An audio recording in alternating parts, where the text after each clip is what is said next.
নমস্কার, যুক্তি তর্ক সঙ্গে অর্কয় আপনাদের স্বাগত। আপনাদের সঙ্গে আমি অর্কপ্রভ সরকার। 30শে সেপ্টেম্বর আপনারা অনেকেই লাইভ স্ট্রিমিং দেখেছেন সুপ্রিম কোর্টে আরজি কর মামলার শুনানি। অনেকেরই মন ভরেনি, তারা এক্সপেক্ট করেছিলেন সুপ্রিম কোর্ট আরো কিছু ডিসাইসিভ কথাবার্তা বলবে, কিন্তু সুপ্রিম কোর্ট যেটা বলেছে সেটাও কিন্তু উড়িয়ে দেওয়ার মতো নয়। দেখুন, সিবিআই যে তদন্ত ঠিকভাবে চালিয়ে যাচ্ছে এটা কিন্তু সুপ্রিম কোর্ট স্পষ্ট তার ইঙ্গিত দিয়েছে, এবং সিবিআই কে সুপ্রিম কোর্ট বলেনি যে এইভাবে তদন্ত করতে হবে, ওইভাবে তদন্ত করতে হবে, এইগুলো দেখেননি কেন, ওগুলো আপনাদের জেরা করা উচিত ছিল, কিচ্ছু বলেনি। অর্থাৎ তদন্ত প্রক্রিয়া যেভাবে চলছে তাতে সুপ্রিম কোর্ট মোটের উপর সন্তোষ প্রকাশ করেছে। এখন তিলোত্তমার চোখে চশমা ছিল, সেটাই সিবিআই বলছে। তখন প্রধান বিচারপতি বলছেন যে কি ঘুমানোর সময় ঘটনাটা ঘটেছে। আবার ফিরোজ এডুলজি দাবি করছেন পুলিশ বলেছিল যে তিলোত্তমার চশমা ভাঙা অবস্থায় ছিল ওই সেমিনার রুমে যেখানে তার মৃতদেহ পাওয়া গিয়েছিল তার পাশে। এখানে একটা পরস্পর বিরোধী বয়ান আছে, এবং সব থেকে উল্লেখযোগ্য যেটা আমার মনে হলো যে সিবিআই এমন কিছু লিড পেয়েছে বিভিন্ন লোককে জেরা করে, এবং ডাক্তাররাও প্রচুর তথ্য তাদেরকে দিয়েছে, সেইগুলোকে যাচাই করে ছানবিন করে সিবিআই কিন্তু অনেকটা এগিয়ে গিয়েছে। এখানে দুটো অ্যাসপেক্ট আছে। এক, খুনটা কোথায় হয়েছে, কিভাবে হয়েছে, একজন না একাধিকজন এই খুনের সঙ্গে যুক্ত। 3, খুন করার পর ধর্ষণ করা হয়েছে নাকি ধর্ষণ করে খুন করা হয়েছে, এবং এই খুনের মোটিভ কি।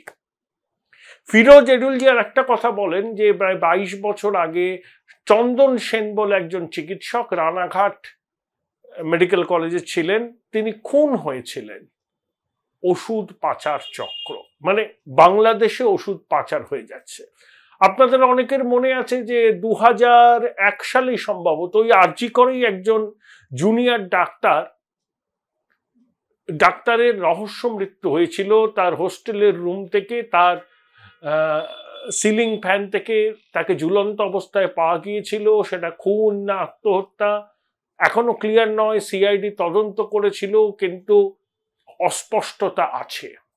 সে নাকি হসপিটালের ভিতর যে যৌন চক্র চলতো সে সম্পর্কে জেনে ফেলেছিল, সেই জন্য তাকে অকালে চলে যেতে হয়েছিল। আমাদের এই তিলোত্তমাও এমন কিছু জেনেছিল, তার খেসারত তাকে তার জীবন দিয়ে দিতে হয়েছে।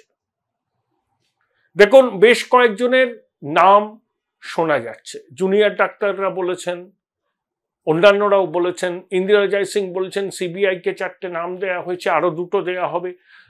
প্রধান বিচারপতি বলেছেন যে সিবিআই যে রিপোর্টটা দিয়েছেন সেই রিপোর্টেও সেই বিষয়ের উল্লেখ আছে। আমরা আশা করেছিলাম সুপ্রিম কোর্ট বলবে যাদেরকে সিবিআই সন্দেহ করছে আর্থিক দুর্নীতিতে বা প্রমাণ লোপাটে বা এই খুনের কাজে, এখনো প্রমাণিত হয়নি। সুপ্রিম কোর্ট স্বতঃপ্রণোদিত হয়ে বলবে, ইনস্ট্রাকশন দেবে রাজ্য সরকারকে, তারা যেন অবিলম্বে এদেরকে সাসপেন্ড করে। যতক্ষণ না তদন্ত শেষ হচ্ছে তারা যেন হসপিটাল প্রেমাইসেসের মধ্যে না আসে। একথা ঠিক তো। পুলিশ পৌঁছানোর আগে মাতৃজঠরের লজ্জা সন্দীপ ঘোষের ফোন পেয়ে এমন কিছু লোক ওখানে চলে এসেছিলেন যাদের সেখানে থাকার কথা নয়। তারা উত্তরবঙ্গ লবির ঘনিষ্ঠ, তারা কেউ আরজি করের সঙ্গে যুক্ত নন। ক্রাইম সিনে অবাধে ঘোরাফেরা করেছেন পুলিশ পৌঁছানোর আগে, এবং তাদের অনেকেই থ্রেট কালচারের সঙ্গে যুক্ত। এখন সুপ্রিম কোর্ট বলল যে রাজ্য সরকার উচিত ব্যবস্থা নেওয়া, সিবিআই যদি তাদের নাম বলে রাজ্য সরকারকে। এখন প্রশ্ন হলো যে রাজ্য সরকারের ভূমিকা কি খুব স্বচ্ছ? পুলিশের ভূমিকা কি স্বচ্ছ? স্বাস্থ্য দপ্তরের ভূমিকা কি খুব স্বচ্ছ? তাহলে পুলিশ এবং স্বাস্থ্য দপ্তর তো রাজ্য সরকারের নিয়ন্ত্রণাধীন। তারা কিভাবে এদের বিরুদ্ধে ব্যবস্থা নেবে, সাসপেন্ড করবে? আর এরা প্রত্যেকে প্রভাবশালী। কিন্তু যে খবরটা আসছে, এখনো কিন্তু সিবিআই এর দেওয়া স্ট্যাটাস রিপোর্ট নিয়ে সুপ্রিম কোর্ট বিস্তারিত বলেনি। কি বলেছে? একটা দুটো প্রশ্ন করেছে, যেমন ওই তিলোত্তমার চোখে চশমা ছিল, চশমা পরে কি কেউ ঘুমোতে যায়? প্রধান বিচারপতি জানতে চেয়েছিলেন অ্যাসল্ট করা হয়েছিল তখন কি তিলোত্তমা ঘুমিয়েছিলেন? আবার ফিরোজ এডুলজি বলেন পুলিশের রিপোর্ট বলছে চশমা চোখে ছিল না, পাশে ভাঙা অবস্থায় ছিল। এরা পরস্পর বিরোধী বয়ান আছে। কিন্তু সিবিআই এর রিপোর্ট নিয়ে কিন্তু সন্তোষ প্রকাশ করেছে সুপ্রিম কোর্ট। আপনাদের মনে আছে 17ই সেপ্টেম্বর যে শুনানিটা হয়েছিল, সেখানে প্রধান বিচারপতি বলেছিলেন আমরা বিচলিত বোধ করছি। আইনজীবীদের উদ্দেশ্যে বলেছিলেন আপনারা যতটা খারাপ ভাবছেন তার থেকেও অনেক খারাপ কথা আছে রিপোর্টে, সিবিআইকে সময় দিতে হবে। 14ই অক্টোবর আমার মনে হয় যে সিবিআই অনেকটা খোলসা করবে। খুনের মোটিভ কি, কোথায় হয়েছে, কারা কারা যুক্ত থাকার সম্ভাবনা, এবং খুন করে ধর্ষণ নাকি ধর্ষণ করে খুন।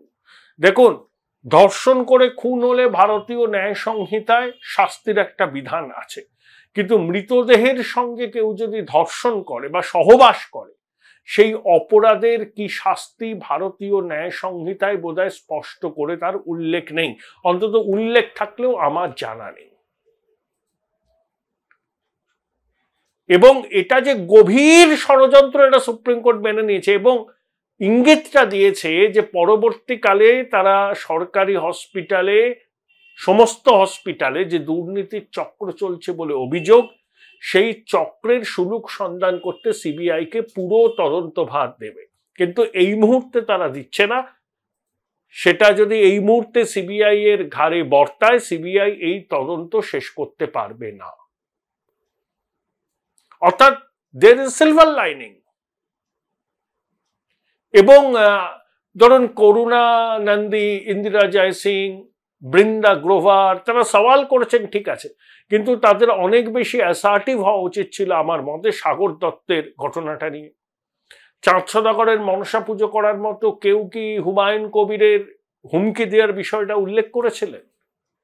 সুপ্রিম কোর্টে কিন্তু হুমায়ুন কবিরের হুমকি দেওয়ার বিষয়টা সুপ্রিম কোর্টকে অবহিত করা হয়েছিল। দেখুন, সুপ্রিম কোর্ট তো সাজা ঘোষণা করবে না, ট্রায়াল কোর্ট থেকে বিচার শুরু হবে। সুপ্রিম কোর্ট যে ন্যাশনাল টাস্কফোর্সের কথা বলেছে, আমার মনে হয় চন্দ্রচূড় সাহেব 10ই নভেম্বর রিটায়ার করবেন। তার আগে সরকারি স্বাস্থ্যক্ষেত্রে একটা বড় সড়ো সংস্কার কর্মসূচি চালু হচ্ছে, সেটা তিনি দেখতে চান। অনেক আইনজীবী বলছিলেন এই টাস্কফোর্সে পশ্চিমবঙ্গের প্রতিনিধি নেই। মাননীয় বিচারপতি কিন্তু সেই দাবিকে আমল দেননি, বলেন পশ্চিমবঙ্গের প্রতিনিধি রাখলে সব রাজ্য থেকে এরকম দাবি উঠবে, তার থেকে যারা এক্সপার্ট, যারা এই বিষয় সম্পর্কে অবহিত, তারাই থাকুক। Join Indian Institute of Hotel Management now. Right choice, right decision. তারাই থাকুক। সুপ্রিম কোর্ট বলেছেন যে জুনিয়র ডাক্তারদের আউটডোর ইনডোর সব ডিউটি করতে হবে। আমি এমার্জেন্সি করছি, ওটিতে যাচ্ছি, আউটডোর পেশেন্ট দেখছি না, এটা হবে না। তাদেরকে ইনডোর আউটডোর সবটাই করতে হবে। 30শে সেপ্টেম্বর গভীর রাত পর্যন্ত জুনিয়র ডাক্তাররা বৈঠক করে, তারপর তারা পূর্ণ কর্মবিরতির ডাক দিয়েছেন। এই প্রতিবেদন যখন দেখবেন তখন কলেজ স্কোয়ার থেকে সম্ভবত রবীন্দ্র সদন পর্যন্ত মহামিছিল শুরু হয়ে গেছে। রাজ্য সরকার এই মিছিল হোক চাননি, কিন্তু আদালত অনুমতি দিয়েছে। এজি জানতে চেয়েছিলেন কতজন মিছিলে পার্টিসিপেট করবেন, সংগঠকদের পক্ষ থেকে বিকাশ ভট্টাচার্য, শামীম আহমেদ বলেছেন যে ডাক্তাররা থাকবেন ঠিক আছে, কিন্তু কত মানুষ যোগ দেবেন সেটা কি বলা যায় নাকি? মানুষ যদি স্বতঃস্ফূর্তভাবে মিছিলে যোগ দেয় তখন কি করা যাবে? তাই মিছিল হচ্ছে এবং জুনিয়র ডাক্তাররা যে 10 দফা দাবি আবার নতুন করে তুলেছেন এবং সেই দাবি মেটানো না হওয়া পর্যন্ত তারা কর্মবিরতির রাস্তা থেকে সরবেন না। সেই দাবিগুলো কি? স্বচ্ছতার সঙ্গে দ্রুত নির্যাতিতার ন্যায় বিচার নিশ্চিত করতে হবে। 2, স্বাস্থ্য দপ্তরকে স্বাস্থ্য ক্ষেত্রের অক্ষমতা এবং দুর্নীতির দায় নিতে হবে। পাশাপাশি নারায়ণ স্বরূপ নিগমকে স্বাস্থ্য সচিবের পদ থেকে অপসারণ করতে হবে। 3, প্রতিটি হসপিটাল ও মেডিকেল কলেজে কেন্দ্রীয় পদ্ধতিতে রোগীকে অন্য জায়গায় স্থানান্তর করার প্রক্রিয়া চালু করতে হবে। 4, প্রতিটি হাসপাতাল ও মেডিকেল কলেজে খালি বেডের সংখ্যা কত, এটা ডিজিটাল মনিটর চালু করতে হবে। মেডিকেল কলেজ ও হাসপাতাল মানে কলেজ ভিত্তিক টাস্কফোর্স তৈরি করতে হবে। সেখানে জুনিয়র ডাক্তারদের নির্বাচিত প্রতিনিধি থাকবেন। সিসিটিভি, ডাক্তারদের জন্য অনকল রুম, শৌচালয়, হেল্পলাইন নাম্বার, প্যানিক বাটন ইত্যাদি রাখতে হবে। 6, হাসপাতালগুলিতে পুলিশি নিরাপত্তা আরো বাড়াতে হবে। সিভিক ভলেন্টিয়ার বদলে পুলিশ কর্মীদের দায়িত্বে রাখতে হবে মহিলা পুলিশ কর্মী। হাসপাতালগুলিতে ডাক্তার, নার্স ও অন্য স্বাস্থ্যকর্মীদের শূন্য পদে দ্রুত নিয়োগ করতে হবে। 8, প্রতিটি সরকারি হাসপাতালে থ্রেট কালচারের সঙ্গে জড়িত যারা তাদের বিরুদ্ধে পদক্ষেপ করতে কেন্দ্রীয় স্তরে অনুসন্ধান কমিটি। 9, মেডিকেল কলেজ ও হাসপাতালে গণতান্ত্রিক পদ্ধতিতে নির্বাচনের ব্যবস্থা করতে হবে। সেখান থেকে ছাত্র প্রতিনিধি নির্বাচিত হবে। তার জন্য কলেজ কাউন্সিলের বৈঠক রাখতে মেডিকেল কলেজগুলিকে নির্দেশ দেওয়া হোক। পশ্চিমবঙ্গ মেডিকেল কাউন্সিল এবং পশ্চিমবঙ্গ হেলথ রিক্রুটমেন্ট বোর্ডের দুর্নীতি ও বেনিয়মের অভিযোগে দ্রুত তদন্ত করতে হবে। প্রথম কথা, এই তদন্ত কারা করবে? রাজ্য প্রশাসন যদি তদন্ত করে সেই তদন্তের ফলাফল কি হবে আগাম বলে দেওয়া যায়। তাহলে জুনিয়র ডাক্তারদের দাবি সনদে যে তদন্তের কথা বলা হচ্ছে, কাদের দিয়ে তারা তদন্তের দাবি জানাচ্ছেন সেটা স্পষ্ট করে বলা উচিত ছিল। দেখুন, স্বাস্থ্য শিক্ষা অধিকর্তাকে সরিয়ে দেওয়া হয়েছে, কিন্তু তিনি স্বাস্থ্য ভবনেই আছেন। একটা চেয়ারের বদল হয়েছে। নারায়ণ স্বরূপ নিগমকে সরিয়ে দেওয়ার কথা বলা হচ্ছে। যেমন কলকাতার পুলিশ কমিশনার হিসেবে বিনীত গোয়েল সরলেন, তার আবার প্রমোশন হলো। তাহলে নারায়ণ স্বরূপ নিগমকে সরিয়ে দিলেই কাজটা হবে, নাকি আরো কোনো পদক্ষেপ নেওয়া উচিত? দেখুন, স্বাস্থ্যক্ষেত্রে সর্ষের মধ্যে ভূত আছে। স্বাস্থ্য ভবনের কর্তাদের অগোচরে কোনো দুর্নীতি হয়নি। এখন অনেকে ঝড় উঠেছে বলে উঠ যেমন বালিতে মুখ গুজে থাকে, এখন অনেকে মুখ গুজে আছেন।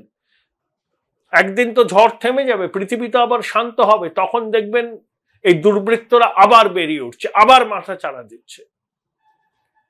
তাহলে জুনিয়র ডাক্তাররা যদি স্বাস্থ্যক্ষেত্রে সার্বিক সংস্কার চান, একে অপসারণ করতে হবে এই দাবি না করে তারা বরং এমন কোনো পদক্ষেপ রাজ্য সরকারকে নিতে হবে বলে দাবি করুন যাতে বুনিয়াদী স্বাস্থ্য কাঠামো মজবুত হয়। একে ওকে বদলি করে সরিয়ে দিলে কিছু হবে না। তারা স্বাস্থ্য ভবনেই থাকবেন, একটা জায়গা থেকে অন্য জায়গায় যাবেন। তাহলে জুনিয়র ডাক্তাররা কিন্তু অনড়। দেখুন, সরকার বলবো না, শাসক দল জুনিয়র ডাক্তারদের কার্যত গণশত্রুতে পরিণত করার চেষ্টা করছে। শাসক দলের বিভিন্ন স্তরের নেতারা জুনিয়র ডাক্তারদের তোপ দাগছেন, কখনো হুমায়ুন কবির, কখনো উদয়ন গুহ, কখনো ছোট বড় মেজ কুচো নেতারা। অর্থাৎ জুনিয়র ডাক্তারদের কর্মবিরতির জন্য স্বাস্থ্য পরিষেবা ভাঙছে, গরিব মানুষ চিকিৎসা পাচ্ছে না, এরা গণশত্রু, এদের ডাকিয়ে দাও। এটা কিন্তু সচেতন মুভ। মুখ্যমন্ত্রী যখন বললেন যে তিনি ছাড়া কেউ আরজি কর নিয়ে মুখ খুলবেন না, তারপরেও নানা লোক নানা রকম কথা বলছে।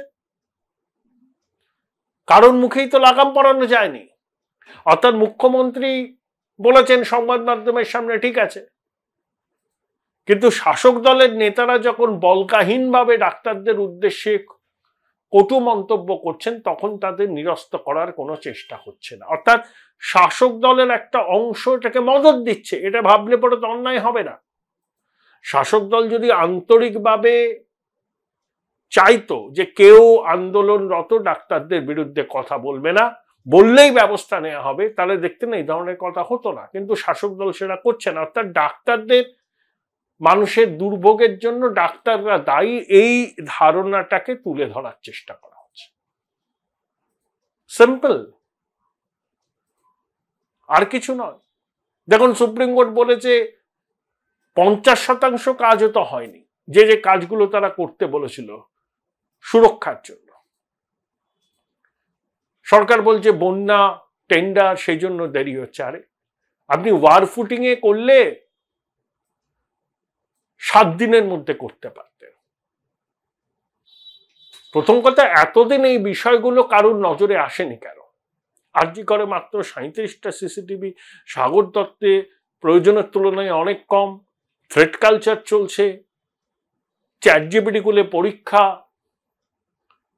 উত্তরবঙ্গ লবির মাতব্বরদের দাপাদাপি, নিয়মিত ক্লাস না করা, যে ফেল করে তাকে ইউনিভার্সিটি ফার্স্ট ক্লাস দিচ্ছে, এই অভিযোগগুলো তো অনেকদিন ধরেই ভিতরে ভিতরে আছে। স্বাস্থ্য ভবন জানতো না, স্বাস্থ্যকর্তারা জানতেন না। এখন তারা বলছেন বন্যা আছে, টেন্ডার করতে হয়, একটু তো সময় লাগে, ডাক্তারদের সরকারের উপর বিশ্বাস রাখতে বলছেন, ধৈর্য রাখতে বলছেন। তা এতদিন আপনারা এই বিষয়গুলো জানতেন না, যে সেফটির রুডিমেন্টারি বিষয়গুলোই অনুপস্থিত। তাহলে সদিচ্ছা কি সরকারের আদৌ ছিল বা আছে? এটাই তো কোটি টাকার প্রশ্ন। তাই অক্টোবরের মাঝামাঝি সিবিআই এর পরবর্তী স্ট্যাটাস রিপোর্ট পেশের পর অনেক বড় সড় আলোড়ন হবে রাজ্য রাজনীতিতে। সিবিআই এর স্ট্যাটাস রিপোর্টে কিন্তু সেরকম ইঙ্গিত আছে বলেই খবর, এবং সেজন্য প্রধান বিচারপতি সিবিআই তদন্ত নিয়ে অসন্তোষ প্রকাশ করেননি, বরঞ্চ সন্তোষী প্রকাশ করেছেন। এবং স্ট্যাটাস রিপোর্টে কি জানিয়েছে সুপ্রিম কোর্টে সিবিআই, সেই বিষয়ে একটি শব্দ সুপ্রিম কোর্ট খরচ করেনি, এবং উপস্থিত আইনজীবীদেরও তারা অনুরোধ করেছে এই বিষয় নিয়ে যেন তারা কোথাও মুখ না খোলে, তাহলে তদন্ত প্রক্রিয়া ব্যাহত হবে। অনেক গভীরে প্রথিত এই রহস্য সিবিআই উন্মোচন করবে।